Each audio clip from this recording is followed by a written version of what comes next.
the lights go off at the office at, I think, 9. And that just means like you guys should leave. You need to leave. Don't stay here. But some people do stay there because like they have to get the deadline or something like that.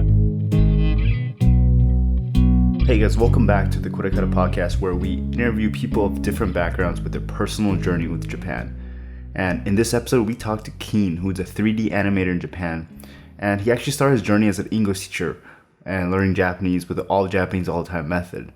After a year, he was able to join the company as a full-time animator, and we learn about the process of transitioning from an English teacher to an animator, what his life is like as an animator, some of his favorite anime, and his life in Japan.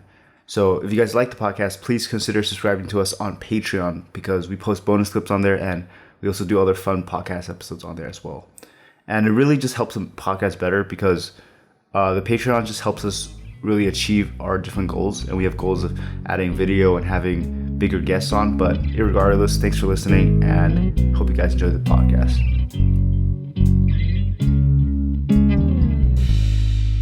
What's up, guys? Welcome back to the KoreKara podcast. My name is Raza, and I am joined by my co-host Eric. We talk to all types of people with different backgrounds about their lives in Japan, studying Japanese, or even tips and tricks on how to learn the language. This week, we're joined by a very special guest in Kean, a 3D animator who's currently working in Japan.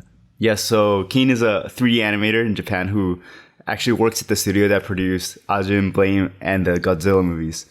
And he moved to Japan after 2 months of starting to learn Japanese with the AJAP method, and then became an English teacher for a year. And now he lives in Yokohama and commutes to Tokyo, and was originally born in South Africa, growing up there, Dubai, and the US. And interestingly, we actually met Kean through our Discord. So if you ever want to join our Discord, maybe you can come on the podcast too. But Kean, can you give us a quick background of who you are and where you're at today first? Yeah, hey, my name is Kean. I was, like you guys said, I was originally born in South Africa and lived there for 12 years. And from there, I just, with my family, moved around the world. We went to Dubai, America, and then kind of went back to Dubai and came back again. And long story, just keep going around. And then through school and things like that, I was originally interested in art and animation, and ever since I was a kid, I mean, in South Africa, I watched Dragon Ball Z as a kid, but I mean, in my mind, it was just this TV show on TV, nothing to do with Japan or anything like that. But that kind of is my roots of, like, you could say anime, watching anime and things like that. But yeah, it was more of a normal thing for me than like something special, or it was just a part of my life. So I like drew the pictures on Yu-Gi-Oh cards and stuff as a kid. And then from there, still stayed interested in art, and then ended up going to DigiPen, which is a school for game and animation. So there I got more interested in animation, and then 2D animation. And then that grew into some 3D, some 2D. And then kind of from there, maybe I want to work in Japan, and moved to Japan. So yeah. Yeah, Mr. Worldwide out here. Glad you can join the podcast. Yeah. So I guess you talked a little bit about your worldwide journey out here and kind of before you got to Japan. But I guess getting into 3D animation and wanting to actually work in Japan, kind of, did you have sort of a path to take there once you kind of decided, like, I may want to work there in Japan? Because from a lot of our guests on the podcast, we found that it's usually not so straightforward. It's a little bit difficult, or you really have to make the opportunities for yourself. Yeah, essentially during school, maybe second or third year of university, I think second year, I came to Japan on holiday. So I had been interested in going there for food, and kind of like I would watch anime and dramas and stuff. So I was like, I'd like to go see what it's like. So I saved up some money, went to Japan. I liked it. And I always had that inside, like, oh, it'd be cool to live there. I like it. So then second, third, and fourth year of university, I kind of was like, yeah, maybe after this, I could either go to LA and work in animation studios there, or if I go to Japan, I might have the opportunity to work on 2D anime as well as 3D stuff. So that was kind of like my trajectory, is this 2D, 3D, and kind of the big industry in Japan for animation. And then how that all came about was, let's see. I guess in the fourth year of university, I think I kind of was torn between 2D and 3D, and then was like, well, I can still keep practicing this stuff and getting better and better.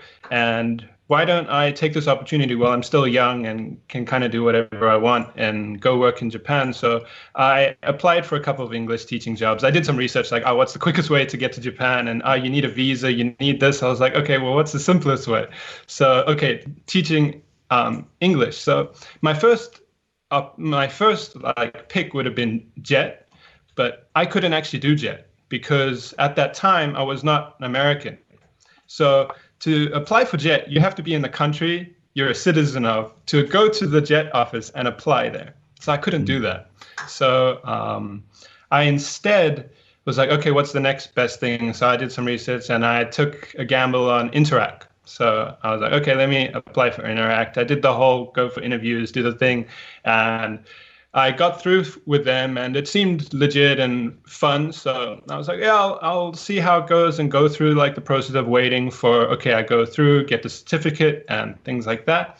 And they first assigned me, I think it was Fukushima or Fukuoka. I'm not sure. At that time, it was so long ago, I can't remember. But they first assigned me there, and I was like, oh, that's quite far from Tokyo. Either way, it's not as close as I would have hoped to Tokyo, because my main goal was to move to Japan, do the English teaching, and on the side, as much as I can, start putting out my portfolio to different studios. That was kind of my main overarching goal, is to get to Japan and start going to these studios. So I went back to them and I was like, can I get anything closer to Tokyo? And they said, yeah, we'll give you a chance to have like a reevaluation and find a different place. And I got assigned to Yokohama, and I was like, sweet, I like Yokohama. When I was here on holiday, I really like Yokohama. It's an amazing place. So even now, I mean, it's awesome. I love Yokohama. So I got here, I got lucky. The school I got at was extremely lucky. I had maybe 1 or 2 classes I had to work with a day. And then the rest of the day, I just sat there grinding Anki and reading books. So at that point, I was like full-fledged doing AJET and stuff. So I was just there writing kanji at my desk. Okay, it's class time, go to the class, come back, keep doing Anki and kanji. That was right at the beginning. So I was full-fledged just doing kanji practice. And then I think school ended at 3, and I kind of just went into like watching TV after work, and then doing some animation on the side, and then doing a bit of animation at work, and then at work submitting these portfolios to companies. Yeah, and then once I got to, finished with the portfolio, I sent it to some companies, and the company I'm working at now, PPI, is where I landed up at. So yeah. And that was after a year of being an English teacher, and then kind of just like as soon as I got the interview at the at PPI, I was like, okay, yeah, I'll do this. When can we start and things like that. So that was this January. So yeah. Did you enjoy that process or like job of teaching English? Yeah, I mean, I learned a lot about like me and standing in front of a class of kids, and also understanding kids more. Like you go through the process of being a kid, of course, and you just don't think about it. But going back and looking at kids and how they respond to you, doing things, and as an adult looking down on them and them looking up at you, it changes your perspective on what a kid is and also what being an adult is. So I learned a lot about that, and the teachers were also great. And I learned about it. I learned a lot about like the Japanese school system and things like that. Yeah. I see. And would you say it was like that whole process was like integral to like your path to actually becoming an animator in Japan? Like having that experience, actually living there, kind of helped you out in the long run? Yeah, I mean, I do like, well, yeah, I don't regret starting as an English teacher and learning like some kind of groundwork around living in Japan and things like that. It did make it extremely easy. I mean, a lot of times I see videos of people, they come to Japan and it's like tough to adapt to. And maybe that is for someone who's just lived in one country their whole life and kind of have this like idea of their country. But I mean, I've never had that. I don't know what that is, so just coming here is just like, oh, I'm moving to a new country. I've done that like 6 times now. So it was a completely like, it felt more natural than staying in one place in a way. So yeah. I see. And I guess like along that idea of being very like versatile and really like easy to adapt to different places, you have kind of like some guidelines that you have whenever you do move to a different country in general? Yeah, I mean, the biggest guideline I would say is tolerance. I mean, even like moving from South Africa the first time, you don't have this concept of like other people and them being different to you and things like that. So moving to Dubai was probably the biggest thing that gave me these adaptation skills, which is everyone there was different to me from different cultures, different backgrounds. And through that experience, learning about other people do not think the way you do. They do not have the same culture as you do, even if you're in the same like country. That's something I brought back when I moved to America. Is all my friends when I lived in America, they were all American, but like house to house, they all had different cultures. So you can't say, oh, I'm American. What does that mean? There's so many different cultures within little groups. So the tolerance of how they think, what they believe in, who their friends are, what they like, etc. I kind of separate that from how I build a friendship around people. And so, yeah, I'm really grateful for like those experiences of going to different countries and learning about more tolerance and things like that. Yeah. I see. Built different out here. Built different. But I guess now kind of moving towards the whole animation, you mentioned that you got into your current company back in January. So how exactly was the whole process like of actually finding the company and actually applying for it? Yeah. I mean, I did some research on 2D animation companies as well as 3D animation companies. I do both. And before doing this company, I did a bit of freelance stuff on the side. So actual just like illustrations as well as I did a small in-betweening, so doga job for a TV show on Netflix. So that was a good experience. So I kind of was like, okay, I'm gaining ground here in the animation industry. I know a couple people. And then I was like, well, I should also look into 3D stuff because there's more money there. So I knew 2D animation, there is no money for a starting out animator. And I'm like, I don't want to go through that. So going into 3D was definitely there's going to be more money here on the get-go and I can build up, and that can also transfer back to America if I do want to go back, or to France or wherever. So then I looked for some 3D companies and I found a website about a foreigner who did go to PPI before, and then I looked into, this is an interesting company. Then I was like, what do they make? Oh, they make these shows. They're on Netflix. Okay, let me go look at those shows. This would be interesting. They're doing like 3D anime. So that's their main genre of things they're doing. So I was like, I've never done something like this before. So it'd be cool to work here and learn what they know and then put that into my skill set. So I think I applied to 3 or 4 companies like that. I can't remember the other names. But applying to PPI, I applied to them. I applied in English and Japanese kind of thing. They do have a translation team because they work on overseas shows and things like that too. So they do have that capability, but I was like hardcore. I only in Japanese, everything. So I kind of stayed within like, I want to do this all in Japanese to kind of test myself, as well as like, I want to try and do this. So I kind of just said in the beginning, like just Japanese stuff is fine. Then they said they were interested. Before I went for a full interview, they sent me a test of take this really like old like 3D model that's just like in a T pose and make a run.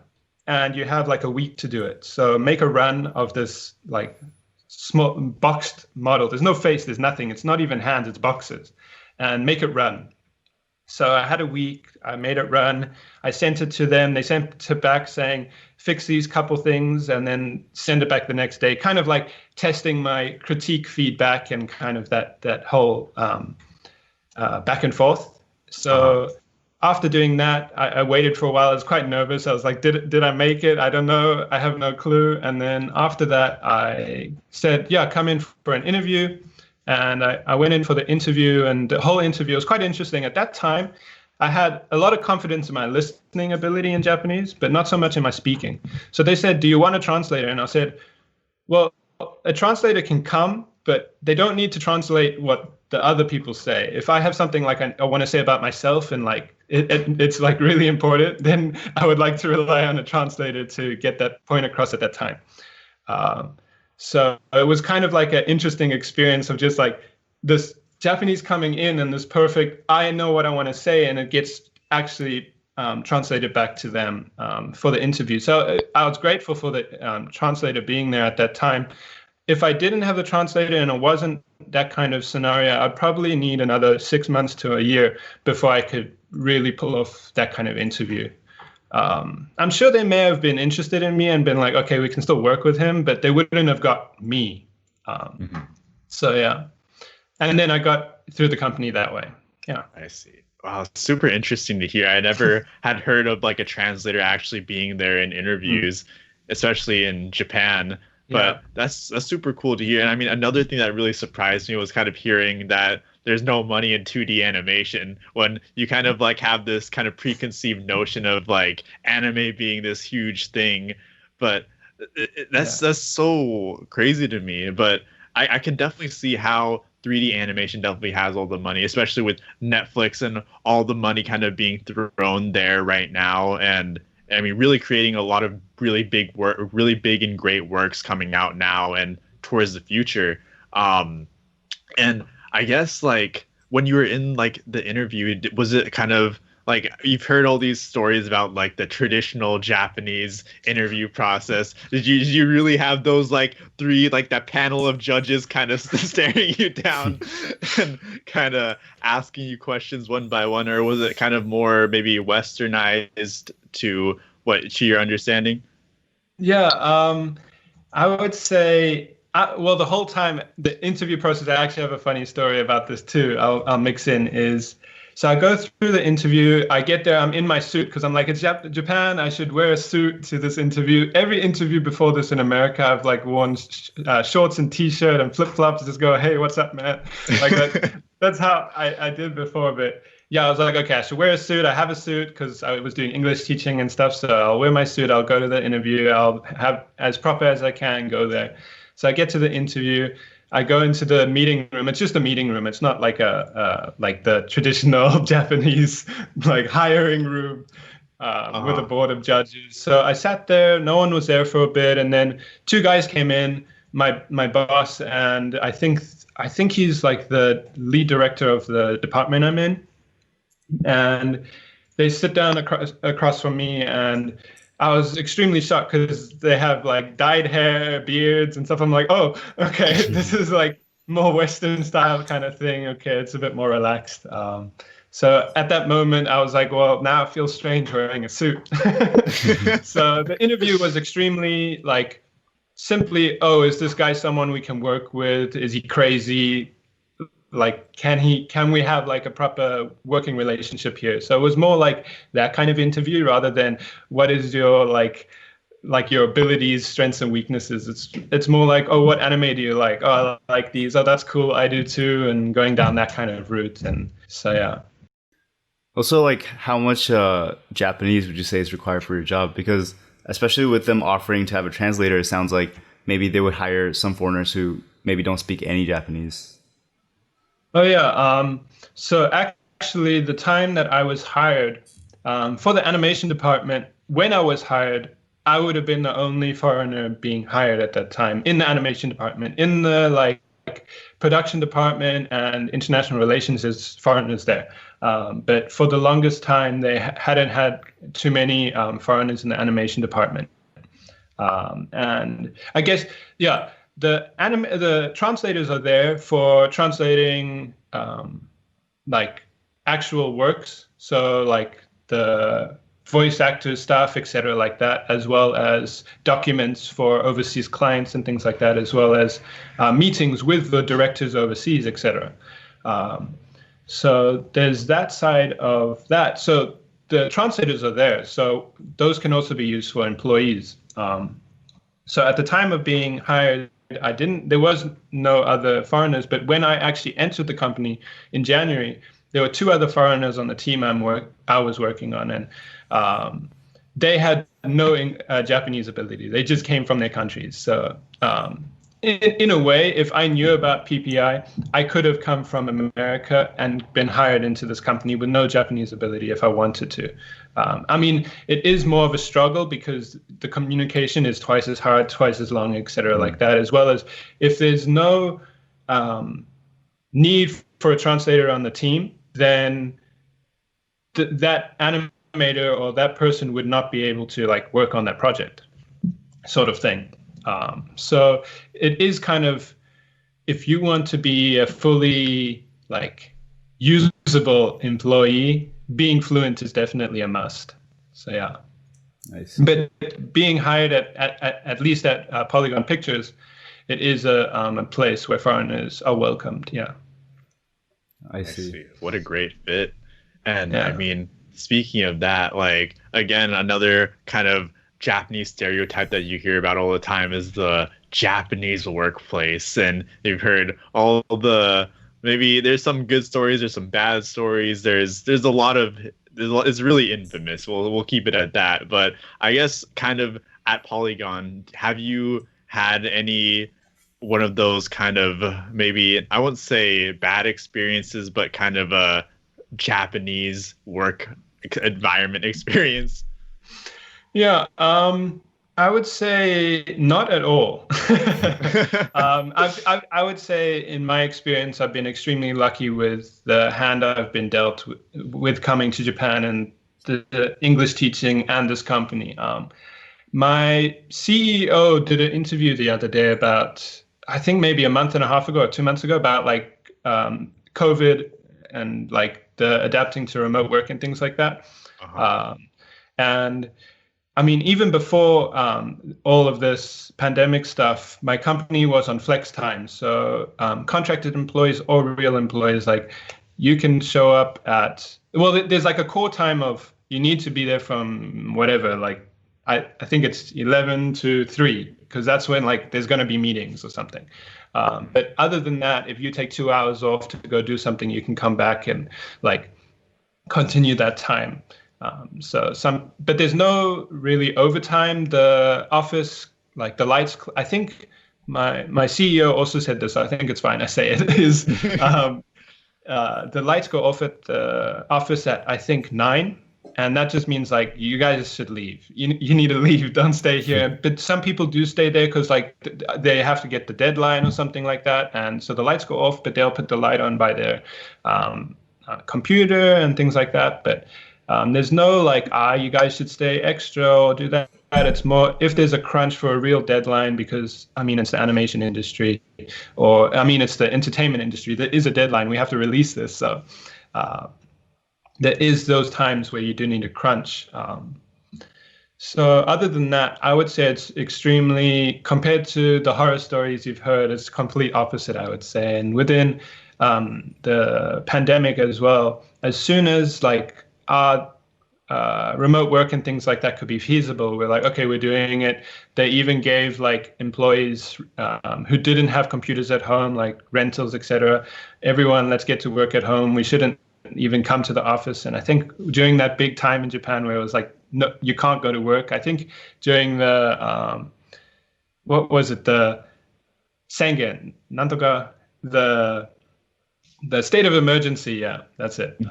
So during the state of emergency, we were just all at home and working as normal. So it was quite interesting to be a part of a company that's like, okay, let's get this done, get remote started and keep it going. And then after the kind of state of emergency, the company was like, well, this is working really well, so we're going to just keep this going. Like, we don't need to go back. Just keep going this way and kind of mix going to work with staying at home and try and make a new work environment. Yeah. That's amazing to hear. You always loved hearing those stories, especially kind of on our podcast. We've heard kind of all of it. We've heard the good stuff, the bad stuff, and maybe some of the really bad. But like hearing the company like Polygon really treat you well, treat the employees with the utmost care, and kind of adapting to circumstances is really amazing.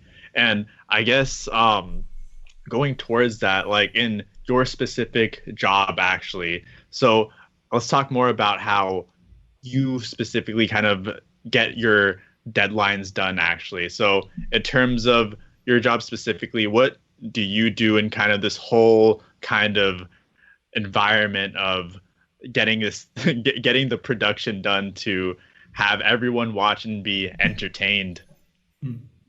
Yeah, so I guess, yeah, just you could say my workflow.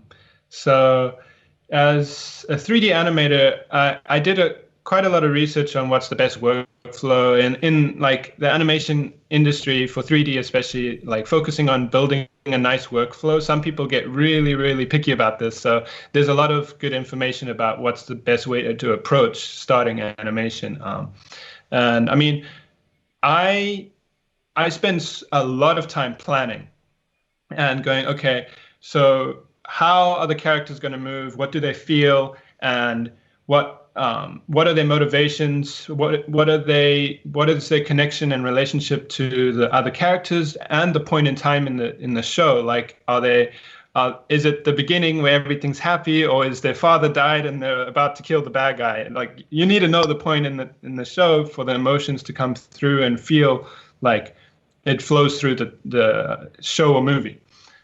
So that planning time is the bulk of the time. And the more you plan, the way less time you need to spend actually animating or actually finishing things in the end, because all the raw detail is there in the beginning that you can work with.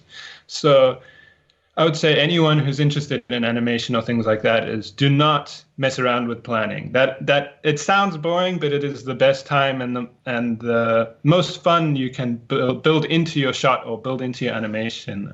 Like, for example, this weekend, I went with my girlfriend to the park. I needed to take a video reference of frisbee throwing and catching and running around the park. So me and my girlfriend, we have videos of us like crazily like kids throwing around a frisbee and people watching us like, what are these two foreigners doing? So yeah, that's kind of the I guess that's the fun side. I'm not always just sitting at my desk. I do have to go outside and take reference and do these things, physically do these things that I'm doing in the shots and acting, etc., like that. So doing that planning and reference is actually fun. So I enjoy it a lot. And the more you enjoy it and get in the mindset of enjoying planning, the results are way better. And if we go into like the final deadline, I pretty much know how long something's going to take me based on how much I've planned. If I haven't planned and I'm rushing, I'm like, this is actually going to take longer than if I just planned this. So, but yeah, it's kind of hard to say, like getting deadlines done and things like that, because I kind of work shot by shot and like, okay, I'm getting this done, move on to the next. I do have a bulk, like, okay, this is the episode I'm working on, finish these. But it comes down personally. Okay, get these shots done in order, and I know the time frame, and I know that roughly maybe in a day I can get, if a shot has 1 or 2 characters with 100 frames or 150 frames, I can get them done. But there's so many variables based on what are the characters doing, how much of their body is being shown, how long the scene is, etc. So yeah. I see. I mean, it seems like a super dynamic process, especially when everything is kind of dependent on what work you're doing. And it seems like you're saying so many moving parts. And I was a little bit curious about, so you mentioned like episodes, right? And kind of as like a consumer, we kind of see it as, okay, a season's released with like X amount of episodes, like let's say, for example, 12. So when you're working on it as an animator, do you kind of go by like one by one each episode, or when you're planning out, is it the entire season and then you kind of go and focus on the micro of each episode? Yeah, I mean, usually it will be for TV shows, you go through episode by story by story. So as an animator specifically, it's your shots or your sequence within that episode, but it's definitely broken up into this is the episode. So, but if you're talking about like movies and things like that, I'm not too familiar with the movie process, but I believe it's going to be like this is your shot or these are your 5 shots in a row. But they basically, your animation director or your lead is going to kind of look at your skills versus like the other people you're working with and give you appropriate shots for your skills and time. And they'll get this done well, or we've got a little bit of extra time, so I want to give this to Kean to like sharpen his, I don't know, whatever this shot is, like fighting sequence. He hasn't done fighting in a while. Maybe he needs to brush up his skills. So let's give him this shot to do it. So, yeah. I see. And like, I guess in terms of like the team dynamic, like you were mentioning, like people get different shots. So is it kind of like you reuse like the main assets and then you kind of go and in the entire shot, you guys do it individually and then you kind of stitch everyone's things together? Is that kind of how it works? Or yeah, I mean, in terms of teamwork, I think this is my personal experience, but in America, teamwork is more of like this. Well, as we probably all know, is you're working as a team, you're talking a lot, you're getting things done, and how do you like this? How do you like that? And at least in my team, everyone's quite quiet. Very, you could say, at least like conserved. Maybe it's a bit more of a Japanese style of thing, but it's, well, I would say maybe part of that too, in terms of my experiences. As soon as I joined this company, I was like, okay, 2 to 3 months, I'm here. Let's go. Like, I'm going to invite my team. Let's go for drinks and like break the ice kind of thing. Let's get to know each other. And at that time, there's Corona, and I'm like, well, now I don't know anyone. So my team, since I got here, we've been like in this isolated, working at home. So I know them like through video and things like that. But I mean, in terms of teamwork, the closest thing I have at this job is I need to make sure that my shots connect to their shots well and flow smoothly. So I'm like, I just need to check that, or can I open your shot? I need to check something, but that's about it at this time. Yeah. I see. You got the virtual happy hour going. I see. And I mean, now you've kind of been at your company it's been almost a year now. We're over here in November. And have you, like, you've been mentioned a lot of the good steps your company has taken in terms of creating a really good work environment. But in terms of your work specifically, would you say you kind of had like a highlight moment kind of on working on something specific maybe, or kind of just getting into the grind of things? Yeah, I would say maybe two times. Well, I guess in the beginning of working there, I was quite stressed because it was the first kind of time I've worked at a company doing this stuff. I've done this at school in team projects. I've done this freelance, but at a company, especially in Japan, I don't know their system and how the animation like works. I'm just here. So I was like, what do they expect of me and things like that. So for the first 3 months or so, I was quite stressed of like, is my work on time? Is it up to par? I believe it is. So it all came out well. Everything was going smooth. And then after I was maybe like 4 or 5 episodes of doing this, I kind of got into the rhythm of things and updated my workflow that we talked about earlier. I updated that and kind of was like, okay, I know what I'm doing. I've got a good idea of how things work here. I'm going to go do this. And at that time, I kind of jumped up a step, and even my boss was like, yeah, Kean, you're moving fast for your first year at this company. Like, it's extremely good stuff. And he was saying that he's talked to other people about me and things like that. I'm like, I don't know anything about this. Everyone knows me. I don't know anybody yet. So I'm still in that situation because of doing remote work. So I have no idea who these people he's talking to are yet. So yeah, I mean, that was a good moment of like that recognition of I'm kind of getting into, okay, I'm an employee here, I'm an animator here. So that was nice. And then actually recently, the second, I would say, big thing is on Saturday last week. The show I've been working on has been announced as a trailer. It was announced before that, but the trailer came out. And then on yesterday or the day before, it was announced that my company is working with Apple making this show. So the show I'm working on is called Stillwater, and it's coming out on December 4th.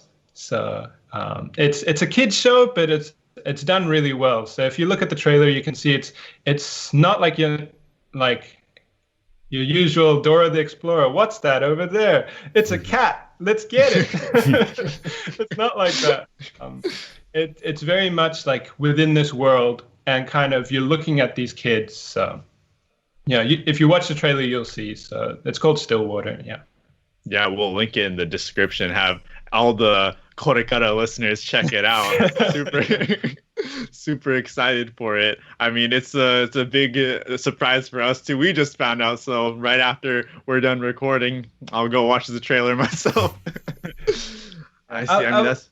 I would say the thing I was surprised about is it's extremely like Disney-esque. So it's not the anime side yet. So I haven't actually got my hands on anything on the like 3D anime side yet. But it's the first thing my company's done to this level. And so it was kind of cool to be on that. Like, okay, I have to bring this level up to as far as we can within the short time we have. So it is a TV show. It's not going to be like as perfect as Disney stuff is or Pixar stuff is, because they have so much time to work on a shot. I was doing some research, like how much time are people working on movies and stuff? And I think for TV shows like I'm doing, it's roughly, I think for a shot, say 100 frame shot with 1 or 2 characters, that's maybe, depending on the like stuff within the shot, it's maybe a half a day to a day's work. Where on a movie, that's a week and a half or 2 weeks.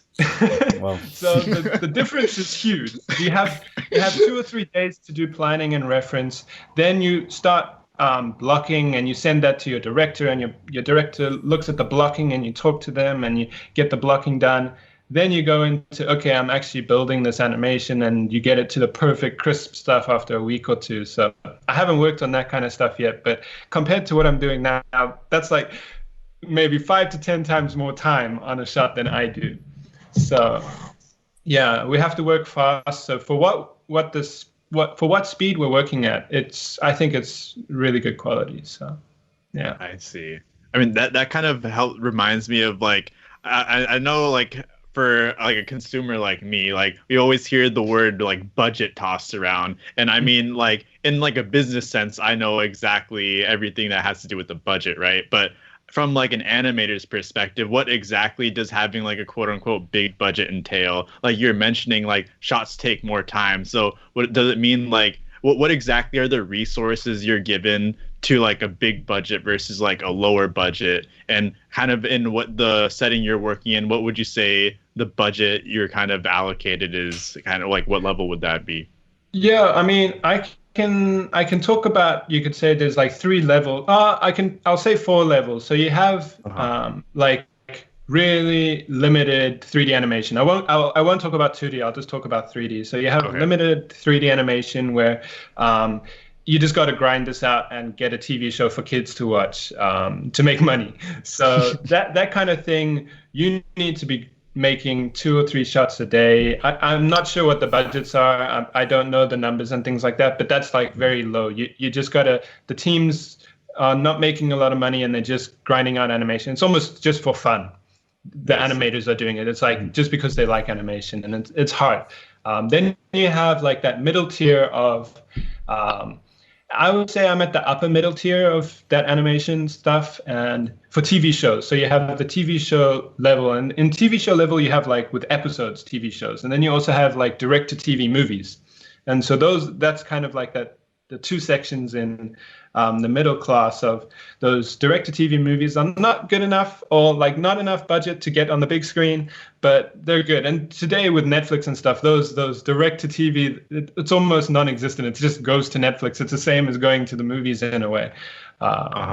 So that's getting better and better. So that kind of that budget gap or that blend is almost disappearing due to streaming services. It's just the money that they pour into the shows is that, and you can't really divide it by, oh, this goes on TV, this goes to the movies nowadays.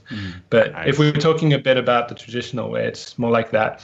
And then for what I'm doing, yeah, I believe the other companies or the other kind of studios doing what I'm doing, you are doing about a shot a day or about 100 frames a day, etc. You are working fast, and you're not really getting to the I really love this, it's going to be perfect on screen. It's just, oh, it works. People won't think it's animation. It looks like it's moving. It's not like broken and jumping all over the place. It works. Okay, throw that on screen. Let's go. And then you have like the upper tier of games and movies. So the games upper tiers, they have a lot of money, especially in Japan. Games have a lot of money to work with compared to TV shows and that side of things. So that was one of my options. Is maybe I'll go to game animation, but I do like the side of storytelling in movies. That's why I chose TV. But games, you make a lot more money. So that side is more, you could say, technical animation, where it's not like everything needs to flow from shot to shot. It's make a run that can easily flow into a walk and then shoot and run, like all those sort of things are different. I have one of my school friends, she works at Riot, doing League of Legends, the board game thing, or the card game one. I forgot what it is. I haven't looked at it in a while. But Legends of Runeterra? That one? Yeah, that's right. Yeah, so she does the animation on the little characters on the side and things like that. So you're going to make a lot more money doing that stuff. Yeah. And then you have the movies, which are the big budget, Pixar, Disney, etc., like that, which are the animators are making. I'm not sure, especially in America, the money they're making is way more than I'm making, just because the standard of living and the cost of living in America is different than Japan. So you can't really compare prices on that. Right. But they're making more. They're making higher quality shots, and they have more time to do those shots. But the bar to like get those shots accepted is way higher. So you really have to be knowing what you're doing. So right now doing TV, I do like it because I'm learning about speed and efficiency and trying to like sharpen that up. And then at one point I do hope to go to movies to kind of blend those two and get that crisp quality and try and bring my speed to that. So I don't know what it will come from, what will come out of that. So, but I'm interested in going in that direction. Oh yeah, like one thing I just want to ask was just like you talked about how like your company kind of asked you what was your favorite anime, and I want to ask like what do you think is like the best like 3D animated Japanese content, like whether that's like movies or TV shows. And 3D.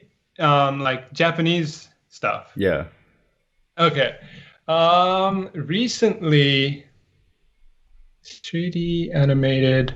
I did like my company's Levius. It's a boxing one. I don't know if you have heard of it, but it's about like kind of futuristic boxing where they have like mechanical stuff built to their arms, or if like your arm's been cut off, they put like a robotic arm on and you can fight like that. So I thought that was done really well. But you still have that limited side from anime being influenced into this 3D world, which the balance isn't perfect yet. I think my company is quite at the helm of doing this balance between 3D and anime style things, and you still have to try and find that balance it's going to take some time to get there, but there are some other companies coming through with, I think there's like Dragon's Dogma or something like that on Netflix, which is from a different company. I forgot which company it is, but that's something new that is almost direct competition to my company within this like anime niche. And that's looking good. There's some things that the balance is not there yet, but their rendering and stuff like that looks quite interesting. So it's interesting to see where it goes. But I would say the best that I would say the things that I've enjoyed the most are actually from my company. And that's why I kind of was like really drawn towards here is there's the Godzilla movies, Knights of Sidonia, and Ajin was also, I really enjoyed the Ajin TV show. So that's kind of like, I would say the best of the 3D anime style is actually coming from my company, at least at this time. And I hope we continue to advance and stay in the lead. But yeah. And I mean, going towards that, you bring up a really interesting point about kind of like there being kind of a gap in between like 3D and 2D, and you're saying that it's not quite there yet for maybe a lot of works, but how long do you think it's gonna take until there's like no difference, like there's absolutely no gray area and it's very seamless? Yeah, I'm not sure, because by the time like you could say we've perfected this, we would have already like decided to do something new, and there's a new like hot thing that people are drawing towards and things like that. So at least like actually an example of kind of like that anime becoming 3D animation is the new Lupin movie. It's like completely 3D. It looks like a Pixar movie kind of thing. So that might be the direction we go, and kind of throw the whole trying to look like anime away. So that might be the direction we go, which could be cool too, because there's a lot of things you can do with there, and you're not limited to making it look like there's drawing lines and funny shadows. So that could be the future too. It would be interesting to see how that goes. But yeah. Yeah, I mean, also, I guess talking to the entire animation industry, now you've had the experience of being in it for almost an entire year in Polygon, and as well as you had your freelance opportunities before. How would you say like you like it? I guess not necessarily maybe just 3D animation, but animation in general after being in it for this long. Yeah, let's see. I would say growing up, I saw it as like something to watch and enjoy. Then starting to do art and animation, I started to critique that more and go like, this is kind of, I don't know about this, or I really like that, or going into the Sakuga stuff and I really like these anime scenes and going into this detail, and then now working through this and seeing I'm more focused on how can I get better, and watching TV shows, watching movies. It's like, what did they do? What am I not doing? So I have this new lens of, it's more looking at these people. If I blend it into like language learning, it's like these people are fluent. How do I get there? These are my competition, not people who are the same as me or going up here, but these people who have been doing this for 20, 30 years, they're fluent.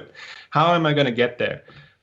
So watching those movies and watching them with eyes of how are they moving, what choices are they making is really important. So yeah. I see. And I guess speaking about language learning, you're on your own journey yourself right here. Yeah. And you mentioned you kind of started out with HAT and then kind of transitioned. You were an English teacher and you were spending all your time outside of classes kind of practicing. Yeah. So I'll say, where are you at today in terms of Japanese? What would you say your level's at? And do you have maybe like your own immersion setup? Yeah. Okay. So I'd say if I do like a quick rundown of getting into Japanese and starting it. So I started off like after I went on holiday to Japan, I had no Japanese like anything towards the language when I came here on holiday. All I could say was like sumimasen and arigato. So like that's all I had in my like tool belt at my coming here on holiday time. So after that, coming back, going to school and going, okay, I want to work here. I was like, maybe I should learn Japanese because then I could actually get there and work there for a bit. So I in the summer of my third year of university, I think I was like, I did some research and found out like you can maybe use Anki and some like Genki textbooks. So I read through Genki textbook in like 1 month and made Anki cards for that. And so I guess that's a good beginning in terms of using Anki. But at that time, I had no conception of what AJAT was or immersion learning and things like that. So I just looked through the book, tried to memorize those sentences and stuff.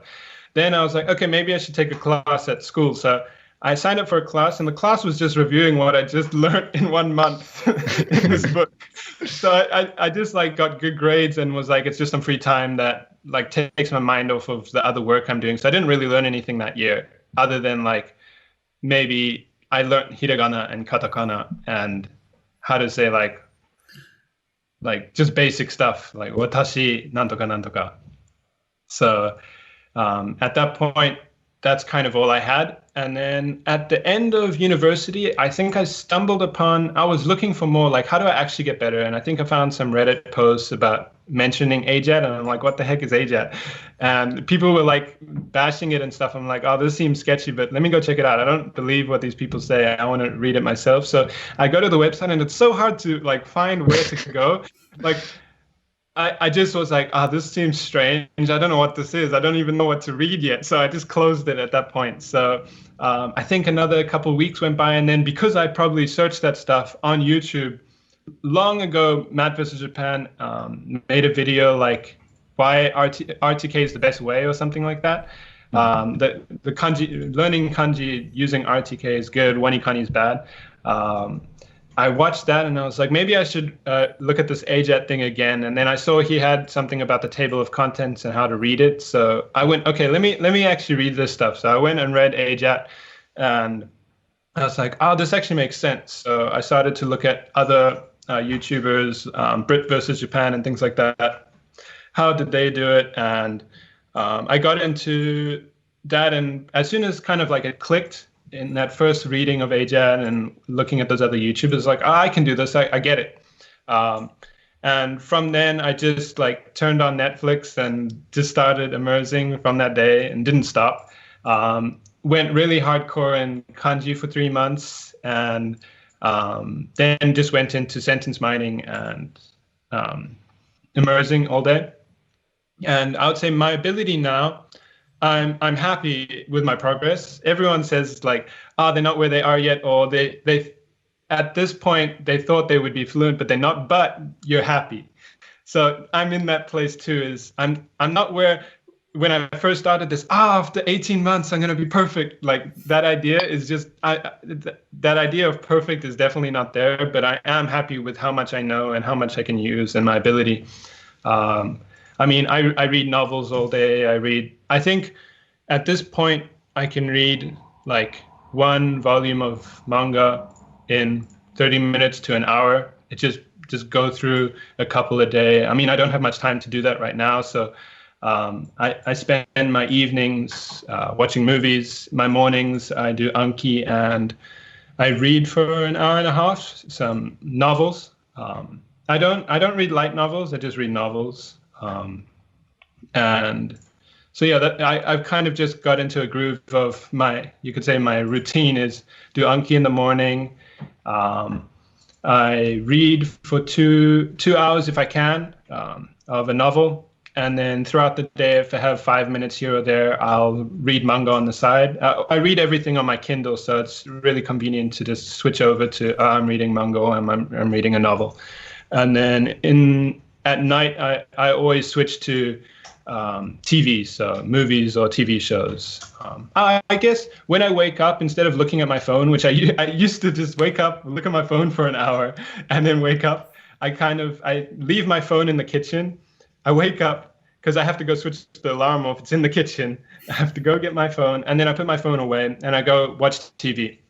And for that hour I would have been spending on my phone, I'm just watching TV in a relaxed setting. So. But yeah, that's kind of especially because we're doing remote work right now. I just blast whatever I've been watching recently on repeat while I'm working as well. So yeah. Do you still add new Anki cards? Yeah. I've still got a lot I want to like learn and things like that. So I know there's a couple people who would be like, they're at this kind of basic fluency, just let the rest come in through immersion. But there are things that I see a benefit of, at least personally, I see a benefit of keeping up, adding new cards and things like that. I kind of, some people might think this is crazy, but I do the, the retiring add-on. That retiring add-on, and right now, because of the cards I'm making, it's about 1 year to 2 years, depending on the difficulty of the rareness of the word. But I do about 15 new cards a day from like basic, the show I'm watching and the one I'm trying to learn from. And then on the side of that, What is it? Oh yeah, I also right now I'm like reviewing grammar again. So like I know all this stuff, but I want to like define, okay, these are grammar things. So I've got a deck that I'm making of specifically grammar things that I would like to know deeper meanings of and things like that. Like I know what it means, but I want to get the deeper core root of that. So I do 10 cards of that a day. So in total, 25 new sentence style cards. And then I'm also learning kanji again to write kanji. And I do 5 a day. So in total, maybe 30 cards a day. But it only takes me about an hour to get Anki done. So I'm not spending a lot of time on Anki, I would say, compared to that. So it's a lot of stuff I'm adding and working with, but it takes about an hour to do. I see. Yeah. And I guess like now, do you have any very specific goals that you want to reach? Like, for example, maybe like taking the JLPT or something like that? Every now and then someone talks about the JLPT and stuff. I'm like, oh, maybe I should do that. But at the same time, it has no like meaning to me. Some people are really interested in getting the test and seeing the result. I have no like need nor like care for getting like N1 or saying I have an N1. It's like if I can speak and talk to you, then it's fine. Like you don't care, I don't care. I'm not gonna go, hey, I'm Kean, I have an N1. Yeah. Let's talk. And I think like most people take it to work in a Japanese company, and you're already doing that. Yeah. So yeah, I kind of, even then, if I wasn't at this company I'm at now, I didn't before I wasn't even really interested in getting it to. My intention was to just get completely like badass and go to an interview and they say, what's your JLPT level? And I'm like, do you really need to see that kind of thing? Like we're talking now. So that was like my ideal goal of that, but I didn't even need to go that far.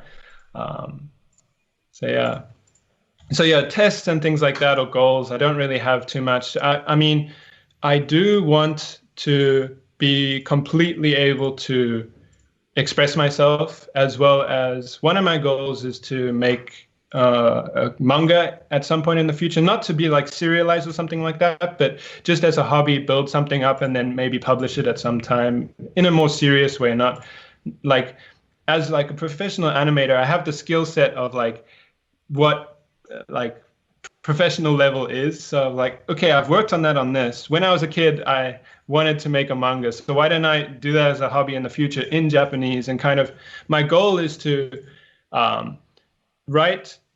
build the story and everything within Japanese towards a Japanese audience. And the thing that I'm actually working on right now and kind of building this idea of maybe in a couple of years I'll start this is a manga kind of directed towards like a Japanese audience about learning English, and kind of like this insane scenario of like they have to learn English in a year and a half, and what can you do to do this? And instead of someone telling you, you need to like watch TV all day and do this, it's the main character discovering all these things himself. So kind of like Katsumoto did, but in a more like everything is new to him. There's no like Steve crashing in this world or things like that, or these theories. He's just discovering all this stuff by himself. And then it's kind of a story about that in a limited setting. So that would be my goal, is to get to the point of building a story and creating some kind of creative work within using Japanese. So. Wow, that actually sounds amazing. It's like all English every day, the manga. Oh man, I mean, I would be there day one. Count me in, I'm a fan already. That actually sounds really cool. I would fully support that. I mean, I'm really looking forward. That just got me excited. Yeah, I mean, at this point, it kind of like came to me when I was like, I was thinking about what's my goals with doing this? Like, when do I feel like I would say, I've got to a point where maybe I want to learn a new language and kind of maintain Japanese, but try another European language or something like that. And that got me thinking about, well, what would make me feel content? And I thought something like that would, not just, I'm fluent, because there's no tangible, this is the thing. It's, I want to create something, and this can be a representation of like I've completed at least a considerable amount of this journey that is a lifetime journey, but I've got to a point where I can actually use this completely and satisfied with it. Yeah. Wow. From drawing the Yu-Gi-Oh cards all the way to here, come a long way. Yeah, and I was gonna go and mention about how you're talking about how you wanted to maybe go towards movies as the next step. But would you say now, after bringing up your idea of creating your own manga, is that the ultimate goal in your mind? No, I would say that is more of like my hobby. So I would never want to do that as a job because I know it's hard and all you're doing is making manga all day, especially if it's going to be serialized or something like that. So if it's, I wouldn't go for something like that. I would go for more of like maybe self-published, but that wouldn't be as high quality as if I brought kind of like my original intended manga that I've kind of like laid out the full framework for like beginning to end, and then take that to a editor and say, I would like to make this. Are you interested? Is it something that you think would work? And then get that feedback and kind of keep going back and forth until something comes of it. So I'm definitely not someone who would take that to an editor and they say this is crap, and then just go, oh, I'm done. I'd go back and go like, okay, what should I fix? I'll fix these things. Or maybe it's completely, I need to start from zero again, but I'll go back and keep getting feedback. So yeah, that's kind of just on the side though, as a hobby. Because right now, I mean, my hobby since I was a kid is like watching movies and stories and things like that. So, I mean, I want to add to that. So doing something on this side, as well as, I mean, I've got to animate every day. So something else that's personal. I would rather do it separate from animating, because then it's like my personal stuff is animating and my work is animating. So, I mean, I enjoy animating, but also something else I want to try. So it would be a cool, challenging goal that I think would summarize all the things I enjoy doing. So art, language learning, story building, and also teaching people. So, and helping people. So I thought it was a nice, like summary of all the things I enjoy doing. I see. Yeah, I gotta throw in the Shiba Inu cameo in there. But yeah, I guess kind of moving forward now, kind of on a closing point here. Yeah. So I know there's many people who are aspiring artists, animators, who always kind of see anime and kind of dream towards becoming a part of the animation industry in Japan specifically. So do you have any advice to them on how you can kind of get to maybe a similar position where you're at today, where you're out here kind of in the thick of it in the animation industry in Japan and kind of working towards your goals from there? Yeah, this could take a long time, but I'll keep it as short as I can. I'd say the first step is going to school or teaching yourself. Both are valid things, but definitely an online school or something like that, especially if you know what you want to do. If you want to be an animator and you want to do this animation stuff, an online school is probably the fastest way to learn everything and be cheaper. If you don't know exactly what position within animation you want to do, maybe a focused art or game school is the way to go, because you get to try everything and really, from the beginning of year one, hone yourself down into that one thing by the end of the year. So that's what I did. Is I was like, I like art, maybe I'll go to art school. But at that point, I looked at the school I went to, and everything on the curriculum was like, I want to do everything here. So that's why I chose that. And I discovered doing what I'm doing now is what I really like. So you have those two options. If you really know you want to be an animator, then I would say online schools is your best bet to get to the top. And then if you don't know what part of like the industry you want to be in, going to school is maybe a good idea, or talking to people in the industry and taking that extra time to do it yourself. It's probably the cheapest way, is to do it yourself. But yeah, once you get in or you start animating, I would say you really need to like fine tune your basics and really know what you're doing in physics and how animation works, and look at all the fundamentals, what the old like masters did and things like that. And then once you have that, you choose kind of your industry. The more you can like hone in on where you want to go, the higher probability you're going to get there. So I would say if you're wanting to go work at like in Hollywood on animation there, you want to go to the conventions in America on the West Coast and go talk to other animators, go talk to directors, get into the community and seeing what other people do, see how bad you are compared to those other people and get better and cycle that until you're hired. Essentially, it is the cycle of show people your work, see what's missing, go back. And then after that cycle has gone around like 100 times, you will get hired, you will be noticed. So it's all different for different people on how they've worked. So that's how I'd say, if you're just saying, I want to work in animation in America, that's that route. If you want to work in animation in Japan, being a 2D animator is probably the hardest thing you can do to be an animator in Japan. It takes a lot of like fine like skills that take a long time to acquire. It's not necessarily, I want to do it. You do need to take that time. And the outcome of being a 2D animator and the time it takes could be worth it for some people, depending on their goals and what they want and get out of it. But it's definitely not worth it in terms of investment for money.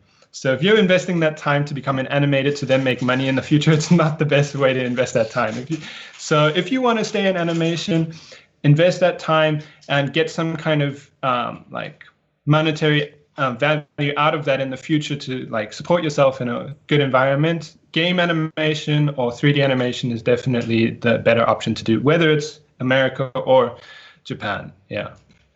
But I mean, with Netflix doing what they're doing and those kind of companies, things could change in a couple of years. So, well, maybe 5 to 10 years, I could say.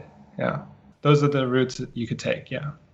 Great words of advice coming out of Kean here. Yeah. And I mean, on that note, I think it's a great time to close the podcast here. Kean, it was so amazing having you on here. It was actually really interesting hearing all of these different aspects of the animation industry, as well as your kind of personal journey through here with the animation industry and Japanese itself. So thank you so much for being on. It's been an absolute pleasure. And everyone, be sure to go check out the link in the description. Check out the trailer. So Kean, at the end of the podcast, we always have the tradition of the message to the KoreKara listeners. So today, what is your message? My message is, whether it's language learning, whether it's animation, whether it's programming, whatever you're interested in learning, interested in, I would say it is never a waste to learn something new or strive towards some sort of knowledge. So I guess what I'm trying to say is, do your best to strive for knowing more and gaining knowledge. That's the only thing that's worth investing your time in. You heard the man. So on that note, we'll catch you guys later. Peace. Peace. Hey guys, thanks for listening to the podcast. Just want to thank our patrons Jack, Miku, Izenga71, Sad Boy, Boy No Ira 4, and KH90. Thank you for listening to our podcast, and we really appreciate you taking time to listen to the very end. Any comments you guys leave are appreciated, and we do read them. And if you want to support us personally or talk to us, join our Discord and check out our Patreon. See you next week. Peace.